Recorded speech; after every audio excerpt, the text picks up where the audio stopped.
जो प्रमुख केशुभाई पटेल जो थे, उनके संपर्क में मैं आया तो मुझे उनका जीवन इतना प्रेरित लगा। सबको मालूम है कि गुजरात में अनामत आंदोलन हुआ। हाँ, तो अनामत आंदोलन हुआ तो गुजरात मतलब ऐसे डिस्टर्ब हो गया जो कभी पहले नहीं था। कोई प्रभाव नहीं था, कोई बोल नहीं सकता था। सिचुएशन तो यहाँ तक खराब थी कि अगर कोई भी आगेवान, चाहे वो पॉलिटिकल हो चाहे सामाजिक, अगर कुछ बोल दिया उनके खिलाफ तो उसकी हालत युवा लोग खत्म कर देते थे। मंदिर जो है वो सामाजिक जीवन का आधार स्तंभ होना चाहिए। समाज को जिनकी जरूरत है उसी दिशा में मंदिरों को काम करना चाहिए। इंटेंशनली उनको दबा दिया गया। तब से डिसाइड किया कि सरदार साहब के जीवन के प्रसंगों को लेकर और राजवी परिवारों का सम्मान करके आज फिर से उनका वो जो त्याग और समर्पण का जो मैसेज था ना, वो फिर से आज की युवा पीढ़ी को देना। आज हमारे साथ एक ऐसी शख्सियत है जिसका जीवन अनुभवों से भरा हुआ है।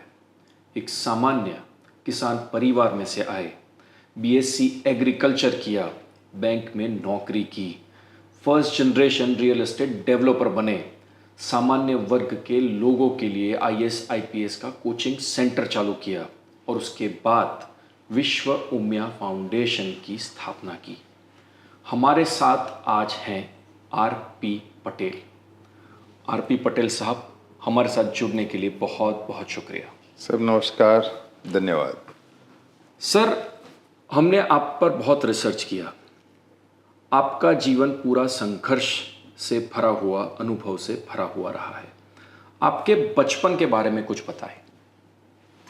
वैसे बचपन में बारे में कुछ ऐसा खास है ही नहीं, क्योंकि मेरा पूरा जो बचपन है वो गांव में ही गुजरा है। गांव में ही मैंने करीब 11वीं कक्षा तक का जो अभ्यास है वो गांव में ही पूर्ण किया है। उसके बाद जो मेरे परिवार के सब सदस्य थे वो सभी एक खेडूत परिवार से थे और उनमें जो भी संघर्ष एक खेती के हिसाब से जो होता है वो सब मैंने भी उसमें झेले हैं।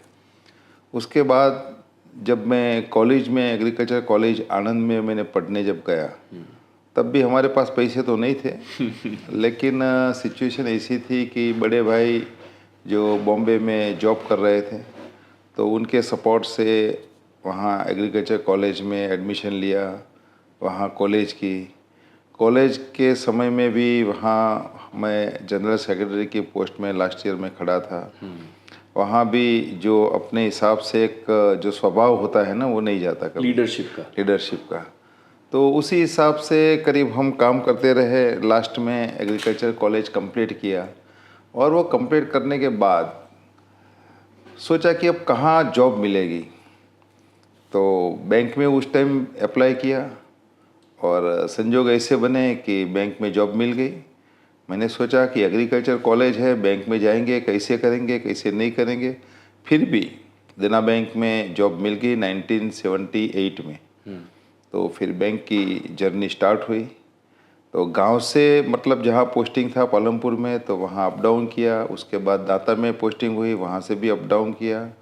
सबसे बड़ी खास बात तो ये रही है कि मैंने शुरू से, मेरे दिमाग में एक बात फिट थी कि कहाँ पर भी जाना है तो सुबह हो या शाम हो या दोपहर हो, घर से नाश्ता या खाना खा के ही जाना है। हाँ। कभी मैं अपने साथ टिफ़िन लेके नहीं गया। क्या क्या वजह है उसकी? कभी वजह एक ही थी कि दिमाग में कभी ऐसा होना ही नहीं चाहिए कि मुझे खाना बाकी है। वर्क कमिटमेंट, मतलब कि वर्क का कमिटमेंट और सबकॉन्शियस को एक कंट्रोल दे दिया था कि सुबह खाया शाम को खाना है, बस पूरा दिन काम करना है। क्या तो उसी हिसाब से बचपन में गांव में रह के जॉब की और उसके बाद जॉब मिलने के बाद तो फिर ट्रांसफ़र होती रहती है, कहीं ना कहीं दांता से पालमपुर, पालमपुर से फिर वहीं पर महसाना, बनासकाठा, फिर वाराही, अलग अलग प्लेस पे करीब 10 से 12 ट्रांसफ़र हुई। क्योंकि बैंक में ऐसा है कि हर 2 साल 3 साल आपकी ट्रांसफ़र होती रहती है। मतलब आपको काफ़ी घूमने का मौका मिला, समझने का, अनुभव लेने का। वैसे सही बताऊँ तो बैंक में मैंने जो अनुभव लिया है ना, वो मेरी ज़िंदगी का बहुत बड़ा अनुभव है बहुत बड़ा। क्योंकि गरीब परिवार से होने के बावजूद एक दिल में था कि बैंक में जॉब मिली है। मतलब कि चाहे हमारे पास पैसा नहीं है लेकिन बैंक के जरिए हम किसी और की सेवा कैसे कर सकते हैं, मुझे आज भी याद है कि देवीलाल नाबूदी योजना जब किसान के बारे में करीब 1982 में आई थी, तो मुझे लगा कि ये बहुत अच्छा मौका है सेवा करने का। तो उसमें मैंने जो लिस्ट बनाकर बैंक को भेजना था, तो मैंने उसी हिसाब से लिस्ट तो भेज दिया, लेकिन मुझे लगा कि कुछ फार्मर्स उसमें रह जाते हैं। अच्छा। तो मुझे लगा कि यार एक फार्मर लोग हैं, रह जाते हैं, इतनी अच्छी स्कीम है, वैसे लोग गरीब तो है, पैसा भर नहीं पा रहे हैं, तो क्या करेंगे। तो मैंने मनोमन ही डिसाइड कर लिया कि अगर ऐसे कुछ नाम चले जाएंगे तो क्या फ़र्क पड़ेगा, लेकिन फार्मर्स तो फ़ायदा होगा। तो मैंने 1 साल का डेट एक्सटेंड करके लिस्ट बनाकर भेज दिया। क्या बात है, लोगों की सेवा तब से करनी थी। यस। तो आज मैं मानता हूँ कि उस टाइम मैंने जो कुछ सही या गलत किया था, उसकी दुआ, उनकी प्रार्थना आज भी मुझे उसी में ही मिलती है, ऐसा मैं मानता हूँ। क्या बात है जी। आरपी सर, आप पहले बैंक में थे, बैंक के बाद आप एंटरप्रेन्योर बने, डेवलपर बने, उसके बाद सोशल एक्टिविस्ट बने। तो ये बैंक से डेवलपर बनने का सिलसिला कैसे हुआ? नहीं, बैंक से डेवलपर का ऐसा कोई प्लानिंग नहीं था, लेकिन बात ये थी कि जब से बैंक, कॉलेज से बैंक में जब जुड़ा, तो दिमाग में एक बात तो फिट थी कि नौकरी तो करनी ही नहीं है, मजबूरी है नौकरी करने की, तो नौकरी करनी है। जब मजबूरी खत्म हो जाए तो नौकरी नहीं करनी, वो दिमाग से पहले से था, पहले से प्लानिंग था। पहले से। जबकि कॉलेज से बैंक में ज्वाइन किया तब से पहले दिन से ये दिमाग क्लियर था कि जॉब लंबे टाइम तक नहीं करनी। यहाँ तक कि मैंने अपने मनोमन वो भी सोच लिया है कि कितने दिन करनी है। तो मैंने सोचा कि ज़्यादा से ज़्यादा 20 साल करनी है, बस, उससे ज़्यादा नहीं करनी। तो 20 साल का एक डेडलाइन अपने दिमाग में मैंने फिट करके रखा था।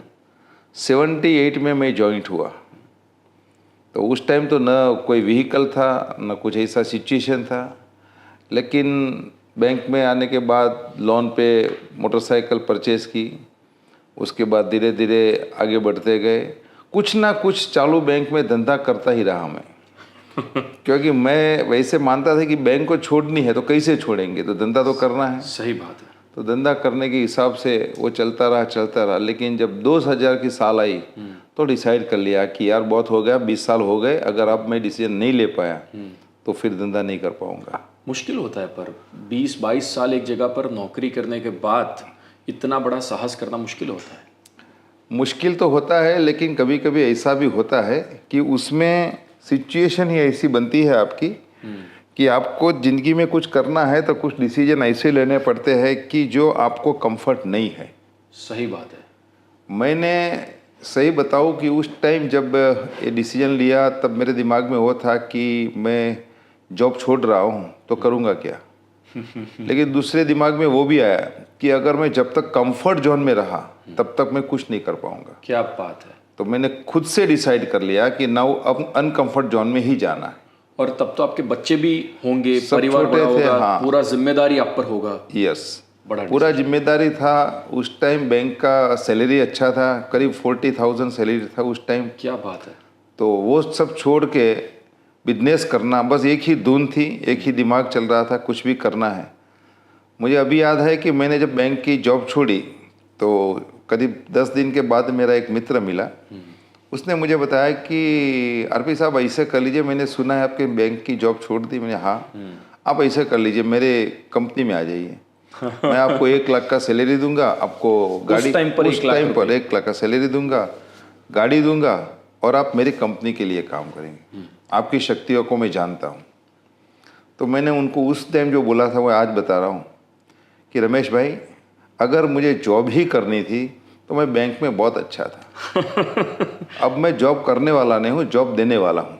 क्या बात। अब मैं जॉब देने के लिए मैंने बैंक को रिजाइन किया है। तो उस दिन आज के से हिंदुस्तान को भी आपके जैसे लोगों की अब जरूरत है जो लोगों को जॉब दे। नहीं, सही है, उसमें जॉब करनी मजबूरी होती है। सही बात है। क्योंकि आपके जब जीवन निर्वाह का सवाल बनता है तब स्वाभाविक है कि आपकी सबसे पहली प्रायोरिटी वही होती है कि आपका कुटुंब का जीवन निर्वाह करे। लेकिन जब भी आपको लगता है कि नहीं, अब मैं चलो ठीक से मैं इतना तो कर लेता हूँ, मैंने अपने एक स्टैंड बना दिया है, तो आपको वही सोचना चाहिए कि अब मैं दूसरों को कैसे एम्प्लॉयमेंट दे पाऊँ। सही बात है। और वही सिचुएशन मेरे लाइफ में मैंने उसी दिन से किया था। अब जब ये आपका, आप उसके बाद रियल एस्टेट में आ गए, बहुत अच्छा काम कर रहे थे, फिर ये सोशल एक्टिविस्ट, समाज के लिए काम करने की भावना कहाँ से आई? ऐसा क्या हुआ कि उसके लिए आप प्रेरित हुए? जब मैंने 2000 की साल में बैंक की जॉब छोड़ दी, उसके बाद मैंने रियल एस्टेट का बिजनेस स्टार्ट किया। करीब 7 एक साल के बाद, वैसे मैं मेहसाना में रहता था उस टाइम, तो वहाँ एक धरती परिवार करके एक ऑर्गेनाइजेशन सामाजिक तौर पे चल रहा था। उनके होद्देदार मुझे कई बार बता रहे थे कि आरपी साहब आइए, ये अच्छा एक प्लेटफॉर्म है, समाज का काम है। तो मैं सोचता था कि ठीक है साहब, आऊँगा, अभी तो मेरी उम्र क्या है, टाइम होने तो आऊँगा मैं। लेकिन उस टाइम जो हमारे उमिया उंजा माता जी संस्थान के जो प्रमुख केशव भाई पटेल जो थे, उनके संपर्क में मैं आया, तो मुझे उनका जीवन इतना मतलब प्रेरित लगा। तो मुझे लगा कि इस उम्र में, मतलब जब मैंने उनका परिचय हुआ तो शायद उनकी उम्र उस टाइम करीब मोर देन 80 ईयर्स थी। क्या बात है। तो सफ़ेद कपड़ों में वो सज रहते थे, स्फूर्ति से काम करते थे। तो मुझे लगा कि 80 साल के लोग जब काम कर रहे हैं तो मेरी उम्र चाहे कम भी हो, लेकिन इतना बढ़िया काम समाज का हो रहा है तो कुछ तो करना चाहिए। सही बात। तो पहली बार मैं 2007 में वो धरती परिवार में ज्वाइंट हुआ। एक ही साल में मैंने अपना जो शक्ति थी उसमें लगा दी, और जो मेंबर करीब 900 थे उसको एक ही साल में बढ़ाकर 1700 कर दिया। डबल कर दिया। डबल कर दिया, जबकि 900 करीब 10 साल से थे। 900 मेंबर करीब 10 साल से थे, मैंने एक साल में 1700 कर दिए। उसके बाद वैसे भी मेरा बिजनेस तो चल रहा था, लेकिन सिचुएशन ये हुआ कि 2011 में मैं जब क्रेडाई गुजरात का चेयरमैन बना, उसी साल में एक सिचुएशन मेहसाना में ऐसी आई कि कुछ स्टूडेंट्स मेहसाना मेरी ऑफिस में आए। उस टाइम जीपीएससी का एग्ज़ाम्स आने वाला था। करीब 15-20 स्टूडेंट्स थे। उन्होंने आकर मुझे बताया कि साहब, सेंट्रल गवर्नमेंट, गुजरात गवर्नमेंट में काफ़ी जगह की वैकेंसी अभी आने वाली है। हमारे समाज के लोग जो स्टूडेंट्स हैं उनको ट्रेनिंग की ज़रूरत है, क्योंकि दूसरे समाज के लोग ऐसा कर रहे हैं तो हमारे समाज के लिए हम क्यों ना करें, तो हमको उसमें सपोर्ट कीजिए। तो मैंने बोला ठीक है, अगर ऐसा कुछ करना है तो कर सकते हैं, लेकिन आप किसी और संस्था से बताइए, मैं तो बिजनेस कर रहा हूँ, मैं उसमें क्या हेल्प कर सकता हूँ। तो बोला नहीं साहब, आप ऊंझा में वहाँ के कारोबारी सभ्य है तो आप वहाँ बात कीजिए। तो मैंने बोला ठीक है। 15-20 दिन के बाद मीटिंग आती थी, मैं ऊंझा मीटिंग में गया, और मीटिंग में जाकर मैंने जो ऊंझा उमिया माता जी संस्थान जो है, जो समग्र हिंदू धर्म का आस्था का प्रतीक है, वो मंदिर हमारी कुलदेवी का भी है। तो उस मंदिर में मीटिंग में मैं गया, और सब मैटर ख़त्म होने के बाद मैं खड़ा हुआ और मैंने वहाँ इतना ही बताया कि मंदिर जो है ना, वो सिर्फ भक्ति के लिए और भजन के लिए नहीं मंदिर जो है वो सामाजिक जीवन का आधार स्तंभ होना चाहिए। समाज को जिनकी ज़रूरत है उसी दिशा में मंदिरों को काम करना चाहिए। और आज की जो ज़रूरियात है वो ज़रूरियात ये है कि आज़ादी के बाद करीब आज 60 साल हो गए, तो 60 साल के बाद मतलब उस टाइम में जो रिक्रूटमेंट थी, वो रिक्रूटमेंट कि वो सब लोग रिटायरमेंट होने लगे थे। तो जो नई रिक्रूटमेंट आ रही है उसमें समाज के लोग, समाज के युवा ज़्यादा से ज़्यादा जाए, उसके लिए कम से कम हमें उसकी ट्रेनिंग सेंटर शुरू करना चाहिए। तो ये बात मैंने इतनी अच्छी तरह से रखी, तो उसी मेरी बात को सुनकर जो उस टाइम के तत्कालीन जो प्रमुख थे अनिल भाई पटेल, उन्होंने सीधा खड़ा होकर, मैं जब बैठ गया तो वो खड़े हो गए। बोला आरपी साहब, आपने बात तो बहुत बढ़िया की है, सूचन बहुत अच्छा है, आप ऐसा कर लो, आप खुद ही क्यों नहीं कर लेते। अच्छा, चैलेंज की तरह। तो मुझे चैलेंज भी लगा और इंसल्ट भी लगा कि यार मैं तो सजेशन करने खड़ा था। ऐसा थोड़ा है कि अगर कोई आदमी कुछ अच्छी बात का सजेशन करे तो आप उसको ही हार पहना दो कि आप ही कर लो। तो मुझे पहले तो लगा कि ये पूरी सभा में मेरा एक अपमान हो रहा है, लेकिन मैं दूसरे क्षण सोच लिया कि इसे अपमान समझूं या चैलेंज समझूं। तो वैसे मेरा स्वभाव था चैलेंज उठाने का। मैंने वहाँ खड़ा होकर बोल दिया, ठीक है साहब मैं तैयार हूँ, लेकिन मेरी एक शर्त रहेगी, मैं जो भी करूँगा संस्था के हित में, समाज के हित में करूँगा, लेकिन मुझे किसी की दखल उसमें नहीं चाहिए। क्या बात है। अगर ये बात की, अगर आपकी क्लैरिटी और सभी होद्देदारों की अगर क्लैरिटी है तो मैं करने के लिए तैयार हूँ। पूरी मीटिंग ने यस कर दिया। अहमदाबाद में वैसे IAS ट्रेनिंग सेंटर संस्थान का चल रहा था करीब 10 साल से, जहाँ सिर्फ 13 स्टूडेंट थे। सिर्फ 30? 13 माय गॉड। 13। जबकि 10 साल से चल रहा था। मैंने दूसरे दिन ही आके अहमदाबाद आके उस सेंटर का चार्ज लिया और 13 लड़कों को बुलाया, उनको प्रेम से समझाया और उसको बोला कि बेटा फिर से जब मैं एग्ज़ाम लूँगा तब आ जाना, अभी इसको खाली कर दो। मैंने सेंटर को खाली करवाया, उसको फिर से रिनोवेट करवाया, नए 2-3 रूम बनवाए और पूरे समाज में करीब 2 साल तक में लगातार UPSC क्या होती है, GPSC क्या होती है, कॉम्पिटिटिव एग्ज़ाम्स क्या होती है, IAS कैसे बनते हैं, IPS कैसे बनते हैं, कलेक्टर बनने के लिए क्या करना पड़ता है, DSP कैसे बनते हैं, जब गांव के स्टूडेंट्स को इस बात की कोई भी जानकारी गुजरात में नहीं थी, बहुत कम थी। आप किस साल की बात कर रहे हैं? 2011।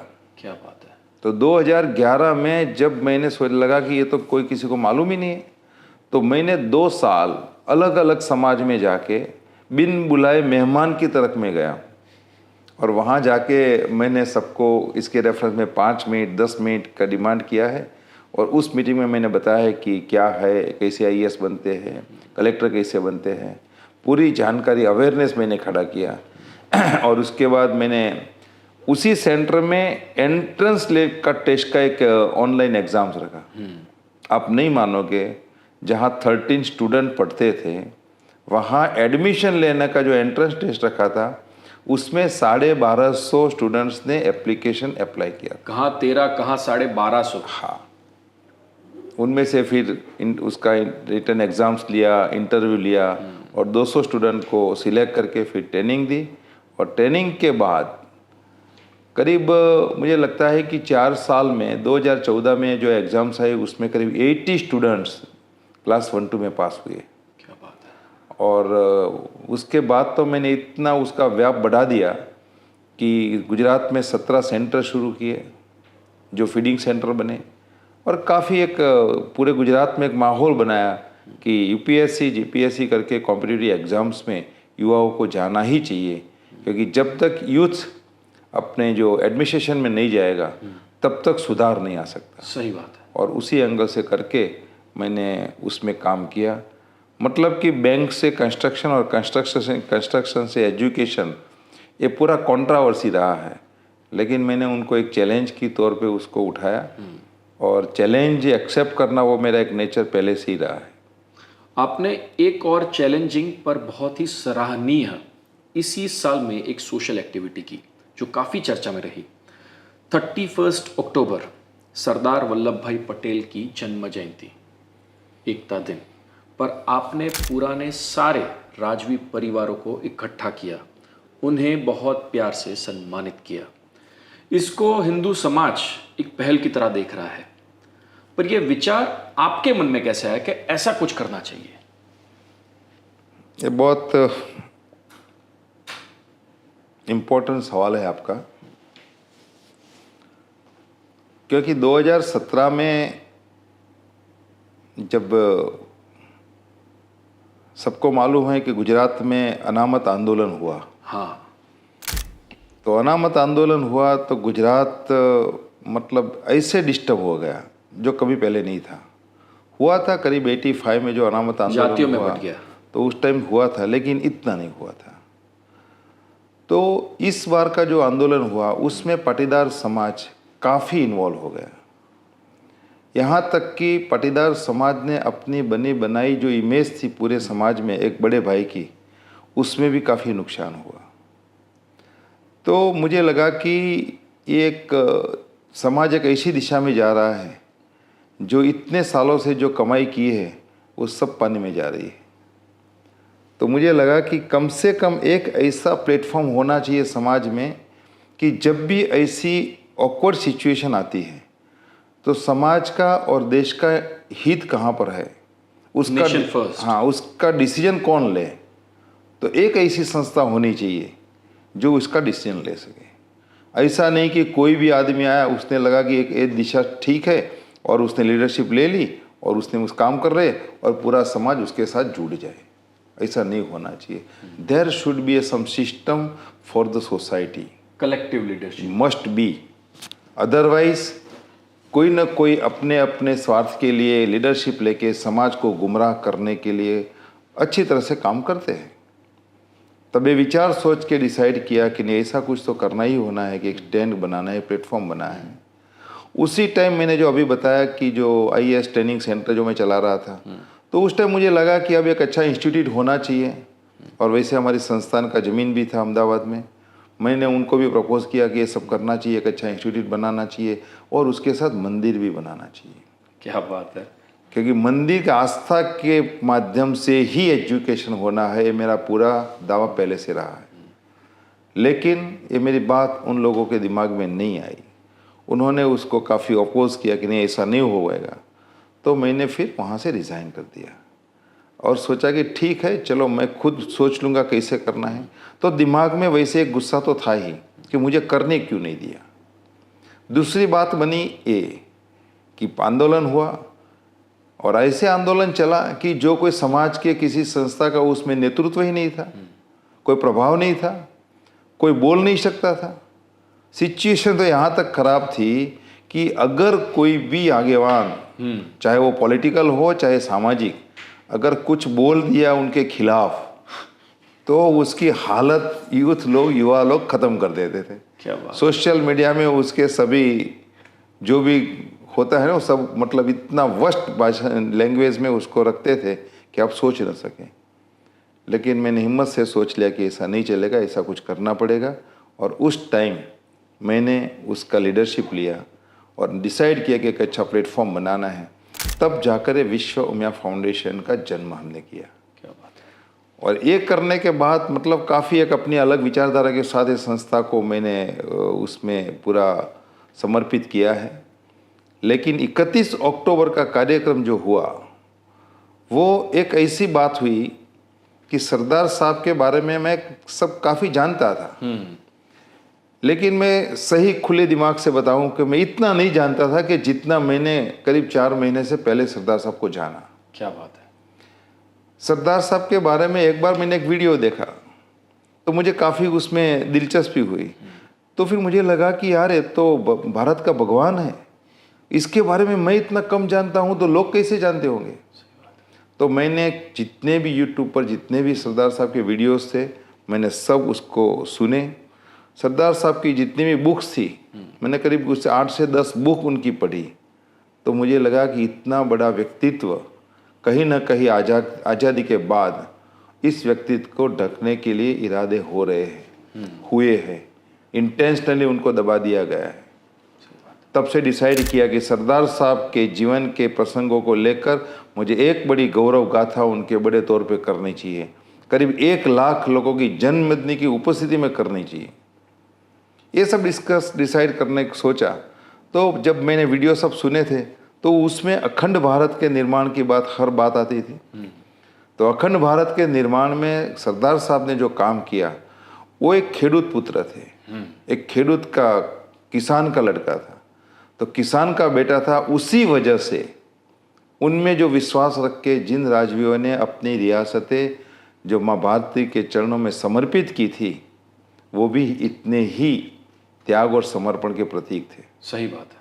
तो मैंने वही सोचा कि सरदार साहब की जीवन को अगर उजागर करना है तो उनके साथ ये राजवीरों का त्याग और समर्पण भी उजागर होना चाहिए। बहुत सही बात है। एक सिक्के की दो मतलब बुझाए है ना, तो दोनों को साथ उजागर करनी चाहिए।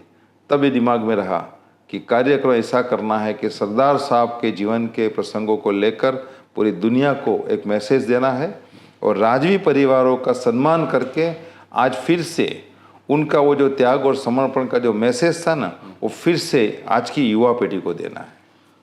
आपको जब ये विचार आया होगा और आपने अपनी टीम को बताया होगा पहली बार कि भाई ऐसा कुछ करना है, तो लोगों का क्या रिएक्शन था? वो जनरली होता है, वैसा ही होता है। जब भी मैं कुछ बोलता हूँ कि ऐसा कुछ नया करना है तो सबको लगता है कि यार आरपी साहब बता रहे हैं तो सबसे पहले हमको करना पड़ेगा।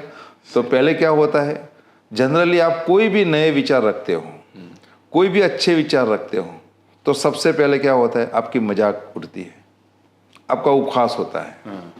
उपहास होने के बाद कुछ टाइम के बाद अगर आप आपकी बात पर अड़े रहते हो तो क्या होता है, उपहास के बाद उसका विरोध होता है।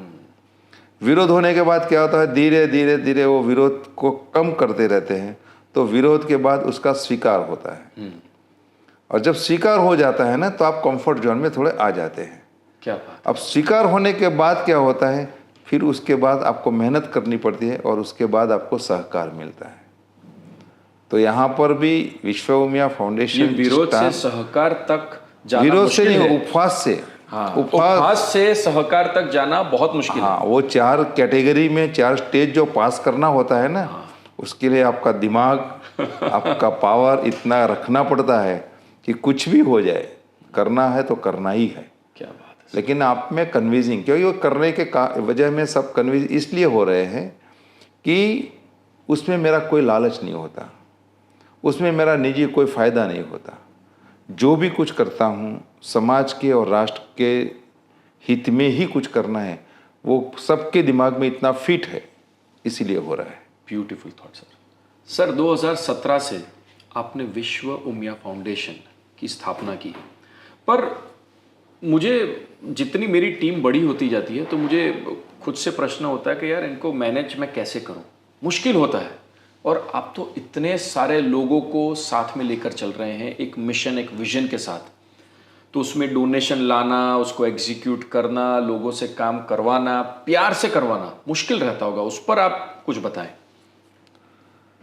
मुश्किल रहता होता है वो तो हर समाज के हर प्लेटफॉर्म पर हर किसी को लगता है। हाँ, वैसे मुझे भी लगता है, ऐसा तो है ही नहीं कि मैं कोई ऊपर से आया हूँ तो होता है रूटीन में। तो जब एक संस्था का विचार रखा, जब माँ उमिया का दुनिया का सबसे ऊंचा से ऊंचा मंदिर का जो एक सोच रखी, तो उसके लिए स्वाभाविक है बहुत बड़ा फंडिंग चाहिए। सही बात है। और फंडिंग के जब शुरुआत की, तो पहले जब मेरे दिमाग में ऐसा एक सोच आई कि ऐसा कुछ करना है, तो मैंने अपने 3-4 मित्रों को बताया, उसके बाद करीब 10-15 मित्रों को बताया, फिर हम कभी छोटी छोटी मीटिंग करते रहते थे। तो उसमें मुझे लगा कि समाज के कुछ आगेवानों को भी बुलाना चाहिए। अगर उनको नहीं बुलाया, उनको नहीं बताया, तो वैसे जो छोड़ होता है ना, अगर उसको अगर छोटा ही है तो उसको निकाल कर फेंक देना बहुत इजी होता है। तो मुझे लगा कि सबसे पहले उनको भी थोड़ा साथ में कॉन्फिडेंस में लेना चाहिए। तो मैंने ऐसे 4-5 आगेवानों को भी रखा, 4-5 मित्रों को भी रखा, उनके साथ पहली बार सोच रखी, दूसरी बार रखी, तो लगा कि आरपी साहब तुम्हारी बातें कुछ सेक चली जैसी लगती है तो मैंने बोला क्यों भाई, क्या है उसमें, आपने कभी कोई संस्था चलाई है? तो बोला नहीं, अभी तक मैंने कोई संस्था तो नहीं चलाई, लेकिन अभी जो चलाने जा रहा हूँ ऐसा संस्था स्टार्ट कर रहे हैं, हम जा रहे हैं। आप पहले ऐसा करो, एक छोटी संस्था बनाओ, छोटा सोचो, उसके बाद बड़ा सोचना। हम 5 लाख रुपया का डोनेशन लेने जाते हैं ना, तो हमारे चप्पल खींच जाते हैं और आप बता रहे हैं कि हम इस प्लेटफॉर्म पे 25 लाख के 500 ट्रस्टी बनाएंगे, कहाँ से लाएंगे, ऊपर से बुलाएंगे? तो मैंने बोला नहीं, हम साथ में प्रयत्न करेंगे, हो जाएगा। ऐसा कुछ नहीं होता, वास्तविकता अलग होती है, कहानियाँ अलग होती है। करीब 3-4 मीटिंग में ऐसा हुआ। उसके बाद डिसाइड किया कि छोड़ दो, ये सब पुराने थॉट्स वाले जो लोग हैं ना, उनको कन्विंस करना काफ़ी मुश्किल रहता है। जो कुछ करना है ना, वो हिम्मत से करना है, अपने हिसाब से ही करना है। सही बात है। तब Think जाकर, big। तब क्लैरिटी के साथ कर लिया कि निकालो हमारा मोबाइल। करीब मोबाइल में 4,500-5 हज़ार के कॉन्टैक्ट्स थे, काफ़ी फ्रेंड्स थे, रियल एस्टेट का बिजनेस किया था, बैंक में जॉब किया था, इतने सारा फील्ड था। इनमें से क्या 25-50 लोग नहीं मिलेंगे 25 लाख देने वाले? तो उनमें से हमने मोबाइल में से 50 का लिस्ट बनाया। 50 का लिस्ट बनाकर बैठ गए और उसको फ़ोन किया, हमने ऐसा सोचा है, आपका 25 लाख में नाम लिखा है, रखे या निकाल दे, आप बताइए। और सबसे पहला एक साक्षात्कार चमत्कार ये हुआ कि 50 का लिस्ट बनाया था और 50 में से एक आदमी ने ऐसा नहीं बोला कि नहीं मेरा नाम निकाल दीजिए। तब एक कॉन्फिडेंस हो गया कि नहीं सही दिशा में जा रहे हैं, कर रहे हैं। और उसके बाद जो इतना करीब 2000 करोड़ का जो प्रोजेक्ट रखा, उसमें करीब 1000 करोड़ का जो टेम्पल का प्रोजेक्ट रखा, तो उसके बाद तो एक संस्था की एक अलग विचारधारा के साथ जब समाज के बीच में हमने बातें करना शुरू किया, तो कुछ ही टाइम में करीब 2-3 साल में तो 500 करोड़ से ज़्यादा का डोनेशन डिक्लेयर हो चुका। क्या बात। हाँ, तो हमें लगा कि नहीं बात तो सही है, सही दिशा में जा रही है, माता जी का पूरा हमें सपोर्ट भी है, एक शक्ति काम कर रही है, कुदरत मदद कर रही है। उसके बाद यहाँ करीब 60 एकड़ ज़मीन ले ली, जबकि ज़मीन ली जब उस टाइम में 5 लाख का बैलेंस बैंक में नहीं था संस्था में, और 51 लाख का चेक दिया था, और ज़मीन का वैल्यू अमाउंट था 200 करोड़। तो सोचा कैसे आएंगे, लेकिन दिमाग में था, जुनून था करना है, तो वो सब करने रहे। ज़मीन ले ली, बांधकाम चालू कर दिया। तो सिचुएशन जब डोनेशन लिखवाए थे जिन्होंने, उनसे जब मांगने गए, बोला साहब अभी थोड़ा दिक्कत है, कर लेंगे। एक सिचुएशन ऐसी आई कि यहाँ कंस्ट्रक्शन स्टार्ट है और बैलेंस नहीं है। तो दिमाग में एक बात आई कि जो मंदिर बन रहा है ना, वो करीब 1440 पिलर पे बन रहा है। तो मुझे लगा कि 1440 जो पिलर है, वैसे तो माता जी का मंदिर बन रहा है, तो पिलर नहीं है, ये धर्म स्तंभ है। अगर धर्म स्तंभ है, सभी समाज का मंदिर बन रहा है, आस्था का केंद्र बन रहा है, तो सबको जुड़ना चाहिए। मैं अकेला क्यों इतनी मेहनत कर रहा हूँ? तो मैंने एक सोच रखी, एक विचार रखा समाज के बारे में।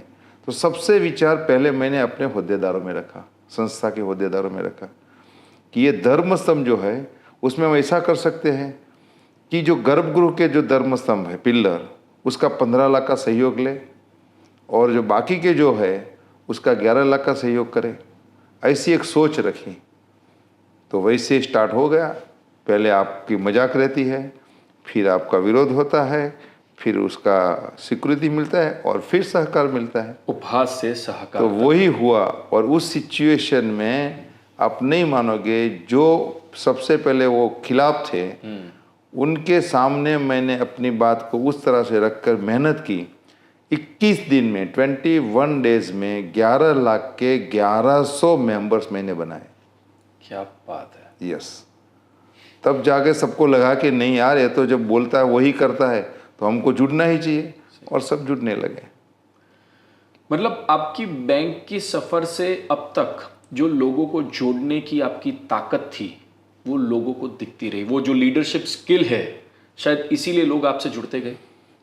वो बात तो सही है, लेकिन उससे ज़्यादा जो इस IAS training centre, Umiya career development council जो मैंने स्टार्ट किया था, और उसमें मैंने युवाओं के लिए जिस हिसाब से, जिस तरीके से जो काम किया, पूरे समाज में अवेयरनेस लाया, उसके बाद 2014 में जो रिजल्ट दिया, तब जाकर सबको यकीन हुआ कि ये बंदा बोलता है तो करता भी है। सही बात है।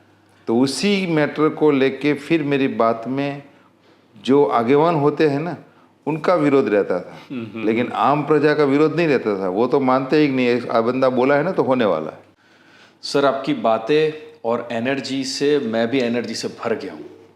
पर मैं आशा रखता हूँ कि सर की तरह आज हमारा युवा भी अपने देश के लिए, समाज के लिए, समुदाय के लिए आगे आए, और जिस तरह से सर ने अपने क्रांतिकारी विचारों से इस सोसाइटी को देने का एक बहुत ही श्रेष्ठ प्रयत्न किया है, वैसे दूसरे लोग भी करें।